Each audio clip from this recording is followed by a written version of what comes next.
Medaram Nagulamma temple నుంచి మరింత సమాచారాన్ని మా ప్రతినిధి సుజాత అందిస్తారు. మేడారం జంపన్న వాగు సమ్మక్క సారక్క వీటితో పాటు ఇక్కడ నాగులమ్మ గద్దె కూడా ఉన్నది. అంటే సమ్మక్క సారక్కకి ఎట్లనైతే గద్దె ఉన్నదో ఇక్కడ కూడా నాగులమ్మకు గద్దె ఉన్నది. ఈ నాగులమ్మకు ఎట్లెట్లా పూజలు చేస్తారు, ఎట్లెట్లా చేస్తారు, అంటే భక్తుల తాకిడి ఎట్లుంటది, ఏమేమి మొక్కులు పెడతారు, ఇవన్నీ తెలుసుకుందాం. సరేనా, లోపల పూజారి అన్నాడు, మొత్తం అడిగి తెలుసుకుందాం రండి. అన్న పూజారా?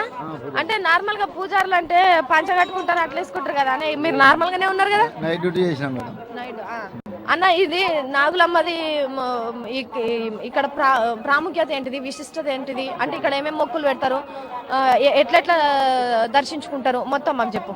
అంటే ఇప్పుడు నాగులమ్మ మన సమ్మక్కకు సవితిగా అవుతుంది అన్నమాట. ఇక అందుకని ఇప్పుడు ఏం చేస్తారంటే ఎవరో ఏ జనాలు వచ్చినా కూడా మొట్టమొదట ఇక్కడ జంపన్న వాగులో స్నానం చేసిన తర్వాత అవతల పక్క సమ్మక్క కొడుకైనటువంటి జంపన్న ఆగది అక్కడ దర్శనం చేసుకొని ఇక్కడ దర్శనం చేసుకొని ఇక్కడ నుంచి డైరెక్ట్ సమ్మక్క దగ్గరికి సారలమ్మ దగ్గరికి వాళ్ళు వెళ్ళిపోవడం జరుగుతుంది.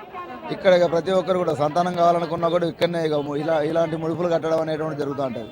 ఇలా ముడుపులు కట్టుకుని వాళ్ళ కోరికలన్నీ ఏవైతే నెరవేరుతాయో మళ్ళీ కంపల్సరీగా మళ్ళీ తిరిగి వారం రోజులు మళ్ళీ రావడం జరుగుతూ ఉంటుంది అన్నమాట. ప్రతి సంవత్సరం ఇలా లక్షలాది మంది ఇట్లా వస్తూనే ఉంటారు, వెళ్తూనే ఉంటారు ఆటోమేటిక్గా. అంటే ఈ నాగులమ్మది గద్దె ఉన్నది కదా, ఇది ఎప్పుడు ప్రతిష్ఠించిండ్రు, దీని విశిష్టత ఏంటిది? ఇది అంటే నేను లేను మేడం, అప్పుడు ఇక చాలా చిన్నప్పుడు కొన్ని సంవత్సరాలు అంటే మొట్టమొదటి నుంచి ఇక్కడనే పూజలు అందుకుంటున్నదా నాగులమ్మ, ఇంకా వేరే దగ్గర నుంచి అట్లా? అంటే ఇక్కడనే అందుకుంటున్నది. అంటే ఒక స్టోరీ ఉన్నది నాగులమ్మది సమ్మక్క చెట్టు దగ్గర ఏదో. అంటే నాగులమ్మ చెట్టు దగ్గర ఎట్లుంటది అంటే మన నాగుంపాము ఆ చెట్టు మీదనే ఉండేది అన్నమాట ఎప్పుడు చూసినా. అంతేకాని ప్రజలు మన భక్తులకు ఎవరికి కూడా ఒక్కసారి కూడా హాని చేసినటువంటి దాఖలాలు లేవు. ఎవరు వెళ్ళినా కూడా నాగుంపు దాని మీద చెట్టు మీద కనపడేది చాలా మందికి కూడా. కదా కాలక్రమంలో ఏమైందంటే ఆ చెట్టు మొత్తం చచ్చిపోయి మొత్తం విరిగిపోయి కింద పడిపోవడం జరిగింది. అప్పటి నుంచి ఆ నాగుంపం అనేటువంటిది అక్కడ లేదు. ఇక అది కథ. ఆ నాగులమ్మనే ఇక్కడ కొలుస్తున్నారు అన్నమాట. అక్కడ సమ్మక్క గద్దె దగ్గరనైతే పెద్ద చెట్టు ఉండే, ఆ చెట్టు మీద నాగులమ్మ ఎప్పటికీ దాని మీదనే ఉండే, కానీ ఎవరికి ఇంత కూడా హాని చేసింది లేదు. అందరికి దర్శనం ఇస్తుండే, వచ్చిన భక్తులు ఎవరెవరైతే మొక్కుతున్నారో వాళ్ళకు వరాలు ఇచ్చేటట్టుగా అక్కడ ఉండి అందరికి వరాలు ఇస్తూ ఉండే. కానీ చెట్టు కాలక్రమేణా పోవడం వల్ల అక్కడ నుంచి ఆ నాగులమ్మ అక్కడ నుంచి వెళ్ళడం, ఈ గద్దె దగ్గర నిల్చొని ఉండడం, అందుకోసమని గద్దెని ప్రతిష్ఠించడం జరిగింది అని చెప్పేసి ఇక్కడ భక్తులు నమ్ముతున్నారు. ఇక్కడ ఎట్లా అంటే సంతానం కోసం కానీ, పెళ్లి కావాల్సిన వాళ్ళు కానీ, అట్లాంటి మొక్కులు కట్టుకొని ముడుపులు కట్టిన వాళ్ళకు మంచి జరిగిందని ఇక్కడ చాలా నమ్మికున్నది.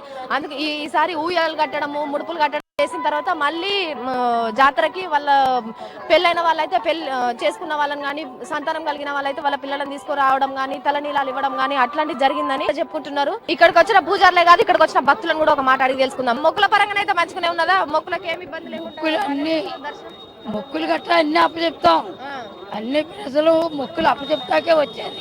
దర్శనం అట్లాంటిది మంచిగానే చేసుకుంటున్నాం, మొక్కులు మంచిగానే పెట్టుకుంటున్నాం అని అంటున్నారు. కాకపోతే చిన్న చిన్న తక్లీఫ్లు ఉన్నాయి, అవి కూడా బాపినట్టయితే ఇంకా జనాలు మంచిగా వస్తారు, ఇంకా చేస్తారు అని చెప్తున్నారు. అట్లనే ఇవే కాదు, ఇంకా అసలు మేడారంలో ఇంకా ఏమేమి ఉన్నాయి, ఎట్లెట్లా చేస్తారు అనేది ప్రతి ముచ్చట తెలుసుకుందాము అన్నట్టు. మళ్ళీ చెప్తున్నా పానం పైలంగా పెట్టుకోరి వచ్చేటోళ్ళు మాత్రం, సరేనా? ట్రాఫిక్ రూల్స్ ఖచ్చితంగా పాటించుర్రి. పోలీసు వాళ్ళు దగ్గర 15,000 మంది ఇక్కడ ఉన్నారు, వాళ్ళకి సహకరించుర్రి. మీకు అట్లనే పానం ముఖ్యం కాబట్టి దుమ్ము ధూళి అదంతా ఒంట్లోకి పోయి పానం ఖరాబ్ అవుతుంది. అందుకోసమని ముఖానికి మాత్రం మాస్క్ ఖచ్చితంగా పాటించుర్రి, సరేనా? ఇంకా ముచ్చలు మీకు ప్రతి క్షణం చెప్తూనే ఉంటా, చూసుకుంటూనే ఉండుర్రి. నమస్తే. రైట్. అలాగే